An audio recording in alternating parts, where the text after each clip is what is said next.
हाँ जी बच्चों, आज जो हमने कॉन्सेप्ट करना है वो है बच्चों डमी वेरिएबल का। तो हम इकोनोमेट्रिक्स की जो सीरीज़ है वो स्टार्ट कर रहे हैं।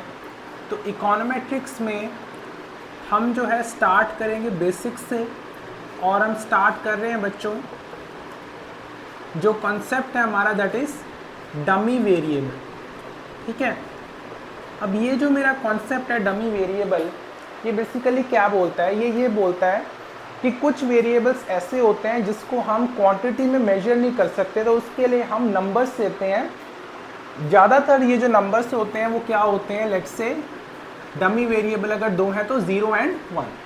अब इसको अपन एग्जांपल से समझते हैं। लेट्स से मेरे पास जो है सैलरी का डाटा है कॉरस्पॉन्डिंग टू कि वो जो पर्सन है जो एम्प्लॉयड है वो कौन से एरिया को बिलोंग करता है। ठीक है, तो 3 एरियाज हैं मेरे पास में। एक है मेरे पास में नॉर्थ ईस्ट एरिया, उसके बाद मेरे पास है साउथ एरिया, और उसके बाद मेरे पास कौन सा एरिया आता है, देन कम्स माय वेस्ट। अब देखो इन एरियाज के लिए मैं कोई नंबर्स जो है वो दूंगा तो मैं क्या दे सकता हूँ, देखते हैं इसको। अगर हम इसको देखो मॉडल करते हैं तो कैसे मॉडल करेंगे, salary is equal to, salary की जो वैल्यू है वो किसके बराबर है, अल्फा प्लस बीटा 1 D1I, ठीक है, प्लस बीटा 2 D2I, ठीक है, प्लस म्यू आई। अब मैं क्या करूंगा बच्चों, अगर मेरा जो पर्सन है वो एम्प्लॉयड है नॉर्थ ईस्ट में, तो मैं D1I की वैल्यू ले लूंगा 1, नहीं तो मैं क्या ले लूंगा 0। सिमिलरली अगर जो मेरा पर्सन है वो एम्प्लॉयड है इन दी साउथ, तो मैं लिखूंगा 1 फॉर साउथ D2I को, और 0 अदरवाइज। अब मान लो दोनों के दोनों अगर 0 हो जाते हैं तो हमारे पास क्या बच गया, सिर्फ ये बच गया। दैट मीन्स कि ये किसकी सैलरी डिपिक्ट करेगा, वेस्ट की। ठीक है, तो अगर मैं बच्चों आपसे पूछूं, अगर मैं आपसे पूछूं कि मुझे ये बताओ बच्चों कि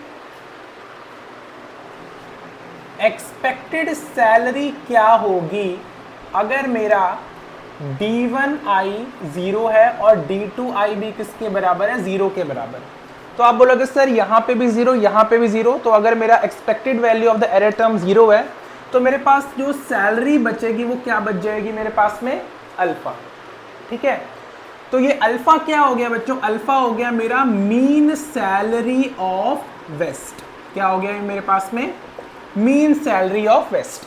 ठीक है, नाउ लेट्स से मैं एक्सपेक्टेड सैलरी निकालता हूं जब मेरा D1I जो है 1 के बराबर है, दैट मीन्स कि वो नॉर्थ ईस्ट का पर्सन है, और जो मेरा D2I है वो क्या है, 0 है।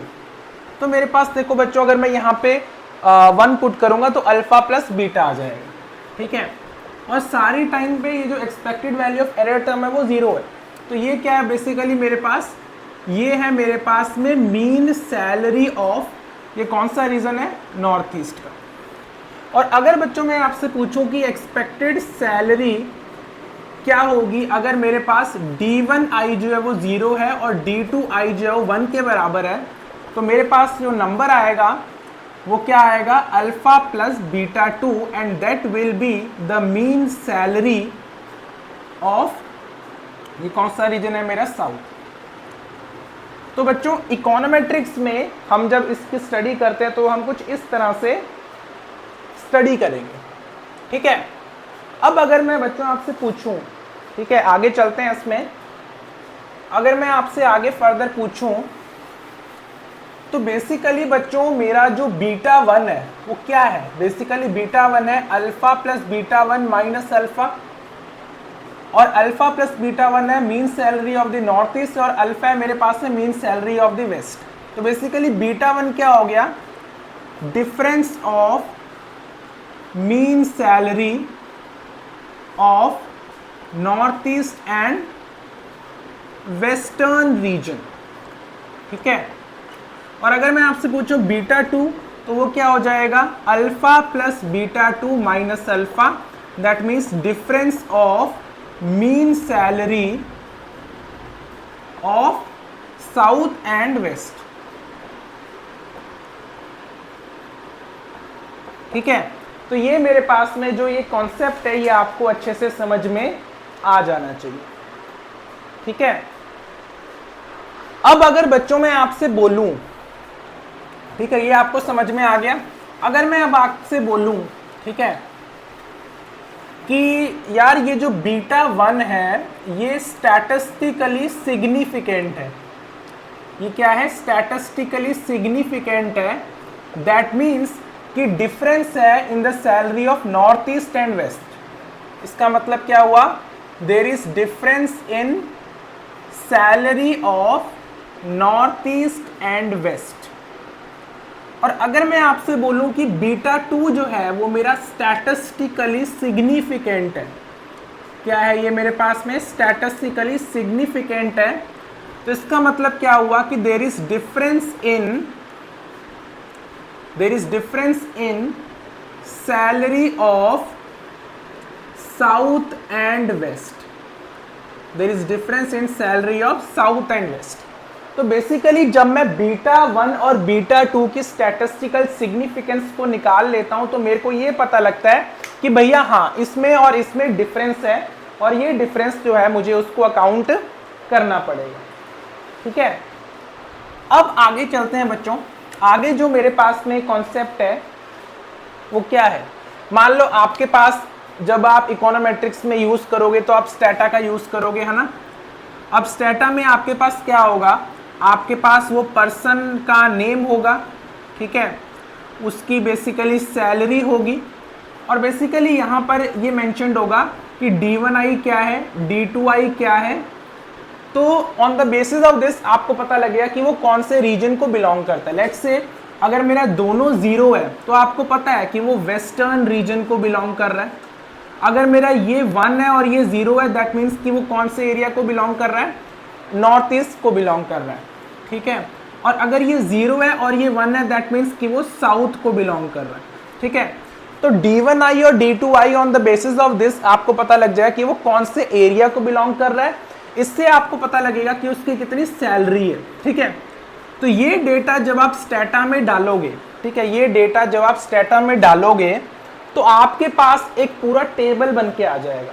ठीक है, आपके पास क्या है, पूरा एक टेबल बन के आ जाएगा, जहां पर बेसिकली जो आपका मॉडल है, मॉडल क्या है, मॉडल एक बार मैं दोबारा से लिख देता हूं, मॉडल है alpha plus beta 1 D1I plus beta 2 D2I plus mu I.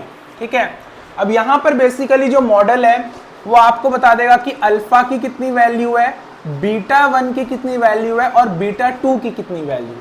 ठीक है, अब लेट्स से आपके पास डेटा था, आपने मॉडल में डाल दिया, और अल्फा और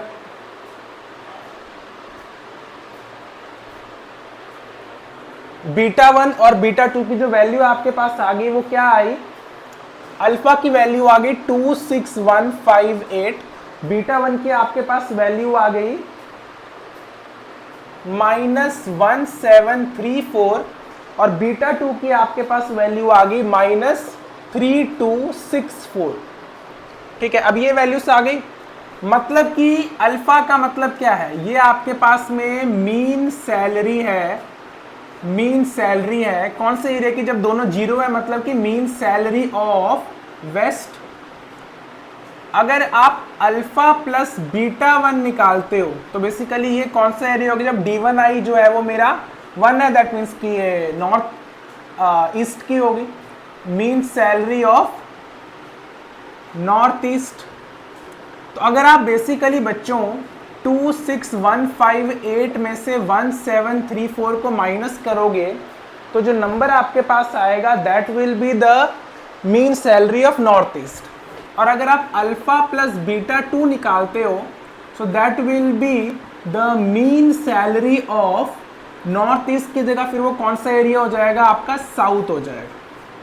ठीक है, और अगर मतलब 26158 में से माइनस कर दोगे 3264, तो आपने इस तरीके से डेटा का यूज करके आपने बेसिकली मीन सैलरी निकाल ली, भैया मेरी जो वेस्ट की है वो इतनी होगी, बीटा 1 की इतनी होगी, बीटा 2 की जो है मेरी मीन सैलरी जो है वो इतनी होगी। ठीक है, ये सब कुछ आप स्टेटा में कर रहे हो, मैं सिर्फ आपको एक्सप्लेन कर रहा हूं। ठीक है, नाउ आपके पास मीन सैलरी का डेटा आ गया। ठीक है, आप ये देखोगे कि जब आप ये सारी वैल्यूज को निकालते हो ना बच्चों, जब आप ये सारी वैल्यूज को निकालते हो तो एक चीज तो यहाँ पे आपको देखने को मिलती है, लेट्स से आपके पास अल्फा, बीटा 1 और बीटा 2 है ना, तो इसकी आपके पास एक तो वैल्यूज आ गई, उसके बाद यहाँ पे आएगा आपके पास में पी वैल्यू। जब टेबल आप देखोगे उसमें क्या आएगा, पी वैल्यू। तो बच्चों जो ये पी वैल्यू है, लेट्स से अल्फा की वैल्यू है पी वैल्यू 0.960, बीटा 1 की वैल्यू है 0.096। ठीक है, और बीटा 2 की वैल्यू है, सॉरी इसकी वैल्यू है मेरे पास में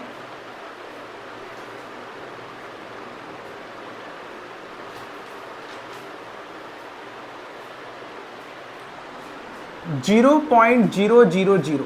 ठीक है, तो रूल ऑफ थंब बेसिकली क्या बोलता है कि पी वैल्यू का मतलब क्या है, पी वैल्यू का मतलब है exact number of errors committed. तो आप क्या करोगे, पी वैल्यू को मल्टीप्लाई कर दोगे 100 से। ठीक है, अब अगर आप इसको 100 से मल्टीप्लाई करते हो, ठीक है, तो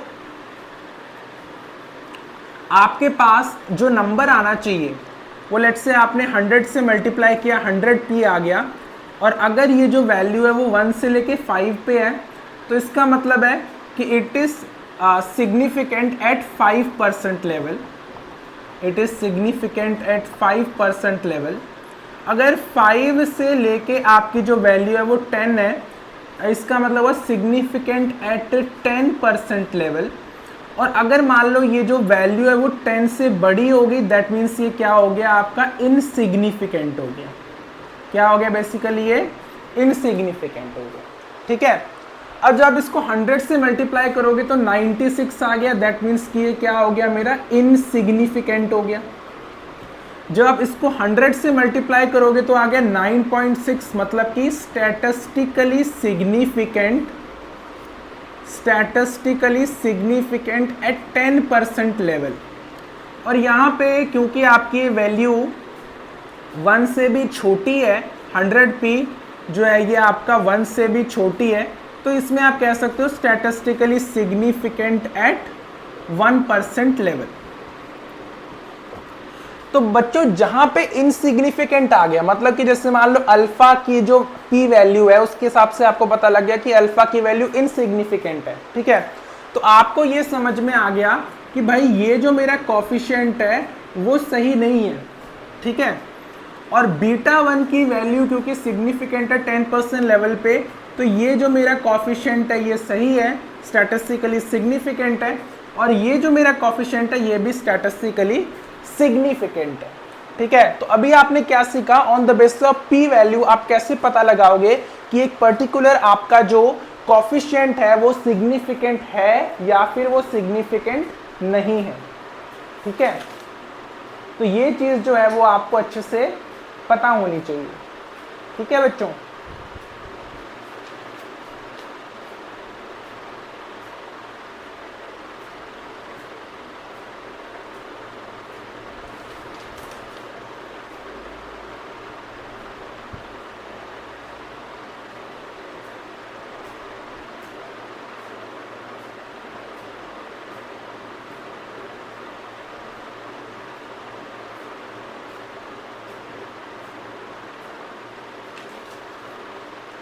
अब इसी तरीके से हम एक दूसरा मॉडल देखते हैं, थोड़ा कॉन्सेप्ट को और एनहांस करने की कोशिश करते हैं अपना। लेट्स से मेरे पास एक मॉडल है, मॉडल में क्या दिया हुआ है कि मेरी जो स्पेंडिंग है, पहले क्या थी salary, spending is equal to alpha plus beta 1 D1i plus beta 2 D2i plus beta 2 D2i plus mu i. D1i की वैल्यू जो है मेरे पास में 1 होगी अगर वो जो पर्सन है वो कहाँ का है, नॉर्थ ईस्ट का है, 0 अदरवाइज। और D2I की जो वैल्यू है वो मेरे पास में 1 होगी अगर वो जो पर्सन है वो कहाँ से है मेरे बच्चों, वो है पर्सन साउथ से। कहाँ से है वो, साउथ से। 0 होगी उसकी वैल्यू अदरवाइज। और अगर दोनों आपके पास 0 है तो जो एरिया आपके पास बच गया D1I भी 0 है और D2I भी 0 है, दैट मीन्स कि वो पर्सन कहाँ से है, दैट इज वो वेस्ट से। अब जैसे आपने सैलरी के लिए किया था वैसे ही आप जो डेटा होगा आपके पास में है ना, डेटा में क्या क्या होगा, बेसिकली उस पर्सन की स्पेंडिंग होगी, ठीक है, और पर्सन की स्पेंडिंग के बाद में एरिया होगा। एरिया कैसे पता लगेगा, उसमें लिखा होगा उसका D1I और D2I क्या है। जैसे मतलब अगर D1I 1 है, D2I 0 है, दैट मीन्स कि वो नॉर्थ ईस्ट का है। अगर यहाँ पे मेरे पास में D2I जो है वो मेरा 1 है और D1I 0 है, दैट मीन्स कि वो साउथ का है। और अगर दोनों 0 है दैट मीन्स कि वो कौन सा एरिया को बिलोंग कर रहा है, वेस्टर्न रीजन को वो बिलोंग कर रहा है, ठीक है। तो ये डेटा आपके पास होगा, आपने एज इट इज ये डेटा को कहाँ पे कॉपी कर लेना है, स्टेटा में कॉपी कर लेना, ठीक है।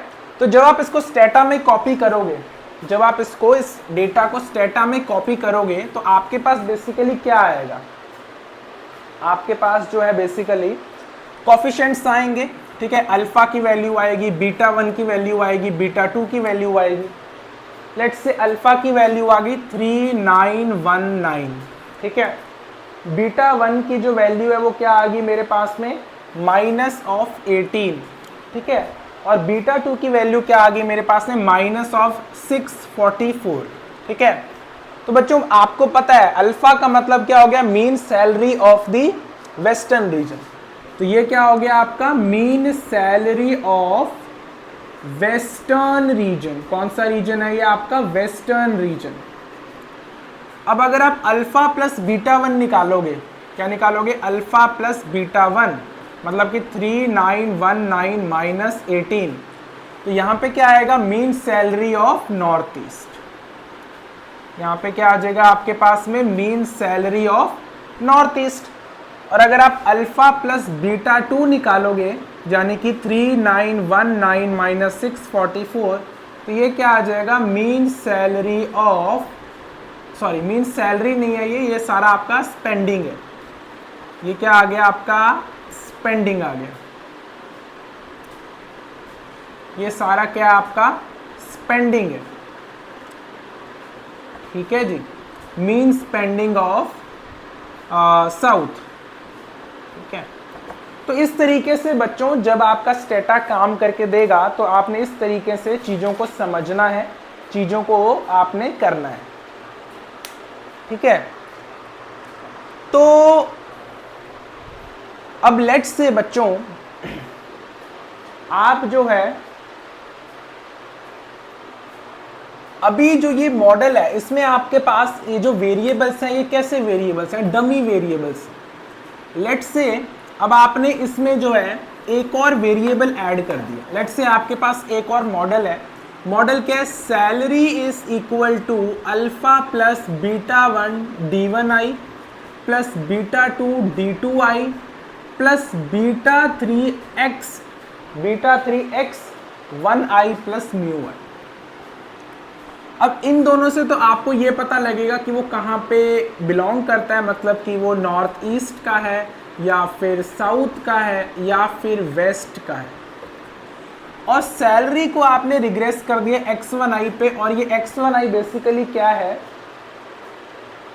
ये बेसिकली है आपका स्पेंडिंग पर स्टूडेंट। ये क्या है बेसिकली, एक बेसिकली ना उन्होंने ये देखा है कि जो सैलरी ऑफ टीचर्स है, किसकी सैलरी की बात हो रही है, टीचर की जो सैलरी है उस एरिया पे कितना डिपेंड करती है, और उस एरिया की जो गवर्नमेंट है वो अपने स्कूलों में कितना खर्च करते हैं। बेसिकली ये क्या है, गवर्नमेंट स्पेंडिंग ऑन एजुकेशन।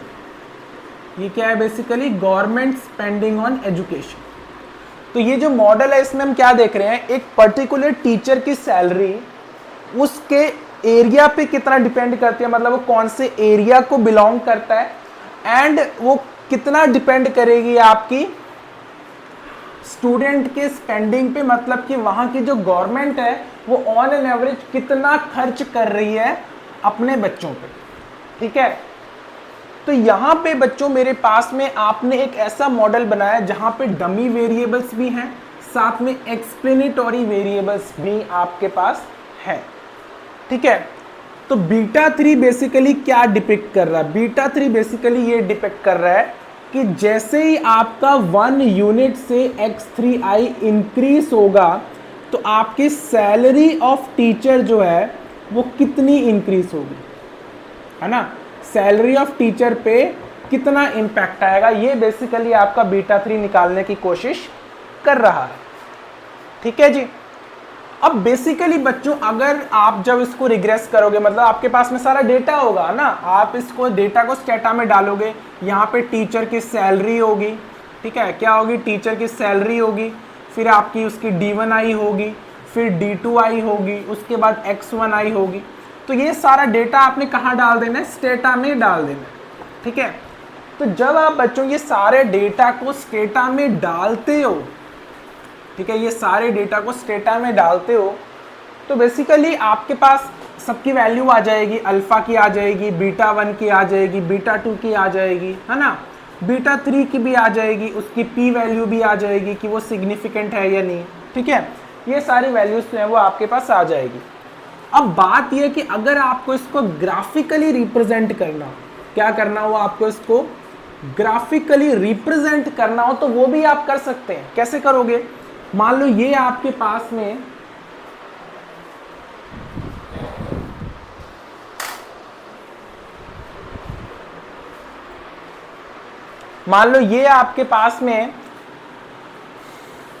ठीक है, ये है, ठीक है। अब अगर मान लो आप निकाल रहे हो D1i और D2i दोनों 0 है, ठीक है जी। तो अगर ये दोनों 0 है तो क्या बचा? यहां पर बेसिकली आपका अल्फा आ गया। अल्फा क्या है आपका? वेस्टर्न रीजन का। अब क्योंकि ये मान के चलो कि जितनी ज़्यादा स्पेंडिंग होगी उतनी ज़्यादा सैलरी होगी, तो ये जो मॉडल है ये आपका कुछ इस तरीके से होगा। ये बेसिकली क्या है? सैलरी ऑफ टीचर ऑफ कौन सा रीजन? आपका वेस्ट रीजन। अब मान लो D1i 1 है तो यहां से शुरू हो जाएगा ये अल्फा प्लस बीटा 1। ये क्या हो गया आपका? Alpha plus beta 1। ये कौन से एरिया के लिए हो गया? ये हो गया मेरा जब D1i 1 है, दैट मीन्स के नॉर्थ ईस्ट के लिए हो गया। और ये आपका हो गया अल्फा प्लस बीटा 2, और ये कौन से एरिया के लिए हो गया बच्चों? ये आपका हो गया वेस्ट के लिए। अब बच्चों इसमें जितने भी आपके पास ये कर्व दिखाई दे रही है ना, ये तीनों जो कर्व है उसका जो स्लोप है वो क्या है आपका? बीटा 3। क्योंकि आपने लिया क्या हुआ है, यहाँ पे आपने एक्स एक्सिस पे लिया हुआ है स्पेंडिंग पर स्टूडेंट, मतलब X1i, और यहाँ पर आपने क्या लिया हुआ है? Salary of teacher. क्या लिया हुआ है आपने यहाँ पे? Salary of teacher. तो बेसिकली यहाँ पे चाहे आप इसका स्लोप निकाल लो, चाहे इसका निकाल लो, चाहे इसका निकाल लो, slope 1, slope 2, slope 3, slope 1 is equal to slope 2 is equal to slope 3, and all are equal to beta 3। सारे के सारे किसके इक्वल हो गए बच्चों? बीटा 3 के इक्वल हो गए, ठीक है। ये बात आपको समझ में आ गई, ठीक है। तो आगे चलते हैं बच्चों, ये कॉन्सेप्ट आपका इधर ही खत्म होता है डमी वेरिएबल का। आई होप आपने ये कॉन्सेप्ट बहुत ही अच्छे से समझ लिया होगा, और इससे बड़ी एक्सप्लेनेशन आपको बच्चों कहीं पर नहीं मिलेगी जितना अच्छे से मैं आपको एक्सप्लेन कर रहा हूँ, क्योंकि मैंने इसको बहुत डिटेल में पढ़ा हुआ है।